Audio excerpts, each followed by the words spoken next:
অনেকদিন পর দুজনে মিলে একটু মেলা দেখতে বেরিয়েছিলাম। এরকম ধুধুময় ফাঁকা রাস্তা দেখে একদিকে যেমন অ্যাডভেঞ্চার মনে হচ্ছিল, আরেকদিকে কিন্তু ভয়ও লাগছিল একটু একটু। তারপর বাইকটাকে পার্কিং করে এই যে মেলাতে এসে গিয়েছি। ছোটবেলায় যখন মায়ের সাথে মেলা দেখতে যেতাম তখন শুধু খেলনাবাটি কিনতাম আর কানের দুল, হার এইসব কিনতাম। মেলাতে অনেক স্টল বসেছিল, যেমন ঘর সাজানোর জিনিস থেকে শুরু করে, শাড়ি থেকে শুরু করে, জুয়েলারি থেকে শুরু করে অনেক ধরনের স্টল বসেছিল।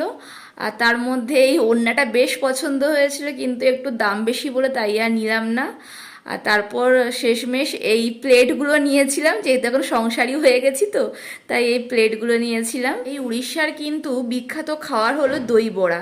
মানে দোকানে আর কিছু পাওয়া যাক বা না যাক, কিন্তু এই দই বড়া সব দোকানেই পাওয়া যায়। সব শেষে একটা আইসক্রিম খেতে খেতে বাড়ির দিকে রওনা হলাম। ভিডিওটি ভালো লাগলে অবশ্যই কিন্তু সাবস্ক্রাইব করে দিও। আজকের মতো এখানেই, বাই।